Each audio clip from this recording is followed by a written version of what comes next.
Okay, so 1910 Creatives, here we are. It's Don Davenport, and I'm doing a little video about what we're using for our camp later next year and for our Spurs performance here in a few months. We're going to be performing with the Spurs in February. So basically what I've done is I've set up the setup that we're going to end up using around camp, and it's actually it's a Midas M32 in a rack with the head cards. It's a Waves Extreme server with the switch. Our outputs coming from Digigrid and Waves, so this is going to send our main outputs. Our controller for LV1 or Digigrid, we're going to be controlling the mixer in LV1 right here with that. And then our other portion of this is through the Midas M32 app, which we can, I'm going to put the other app down so we can see which one is which right there. So yeah, this is the Midas M32 app, and it allows us to control our in-ears monitor mixes. So what we're doing is that we're multitasking both mixers simultaneously with a single set of inputs. So basically it's a split with LV1 as the front of house console, and the M32 right here will be outputting our monitor mixes right here on the 16 outputs. So we actually have the ability to do 8 stereo mixes of ears, or some mono mixes depending on how we want to route it. I've set up this speaker right here as my main output. Like I say, we're sending that out the Digigrid, the 1/4 inch outputs on the back of the Digigrid, right here on the Digigrid D controller. So if you guys have any questions as to how this works or how it's routed, basically the routing, we're gonna look at it right here in the computer. Take a look at it. So I'm gonna click on routing right here, and then we're gonna look at our outputs and inputs. So we can see right here, this is the input card, and we're gonna be taking in from the card right here. Now what we do normally use in our keyboard setup right over here is that we send 16 to 24 tracks of keyboards directly through Waves. So we're actually gonna have the ability to do that with our inputs here is what we're gonna be able to do. So what we're gonna look at right here is the card output. So right now I'm using the AES rack or this series of cards right over here to connect to our input.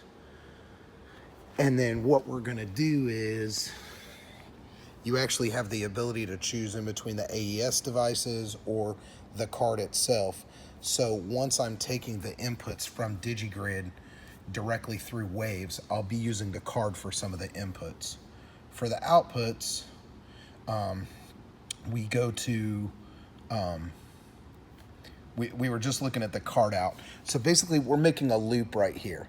You know, we're taking the inputs from the card, and the outputs from the card are, it's basically all backwards is the way this thing thinks about it all. So anyway, this is what the routing looks like. I'm going to show you the routing inside of LV1 so that you guys can see that. So here we'll look at the patch, and then right here we'll look at the input. So we'll look at the input based on around the card.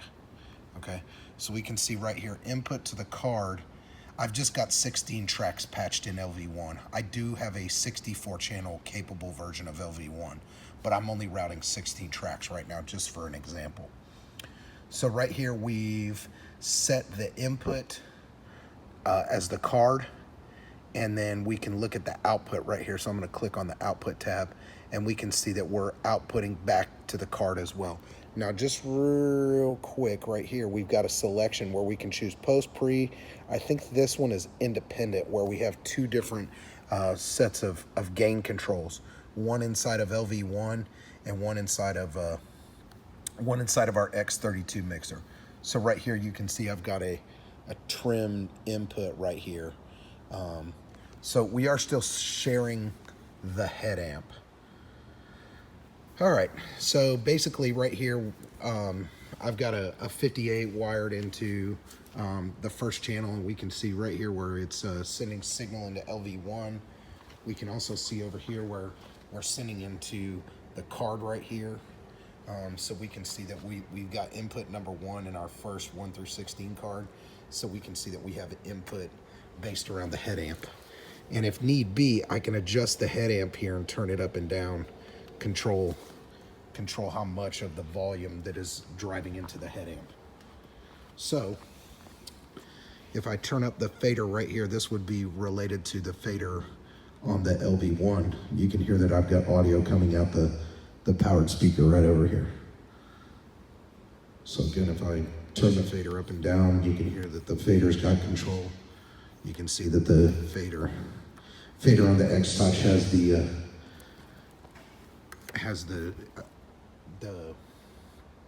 control of LV1.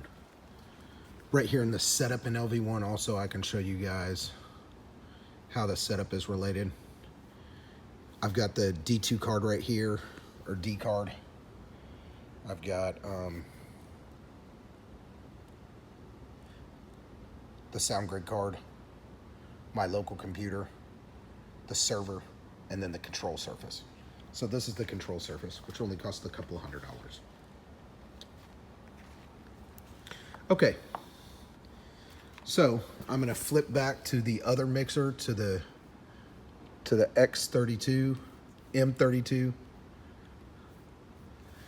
And just so you guys can see it, you can see that we've got signal headed to the M32 there as well. So, all right. Well, thank you guys so much for checking out my video, and hopefully this helped you guys. If you have any questions, please don't hesitate to ask me, and I'll try and answer. Thank you so much.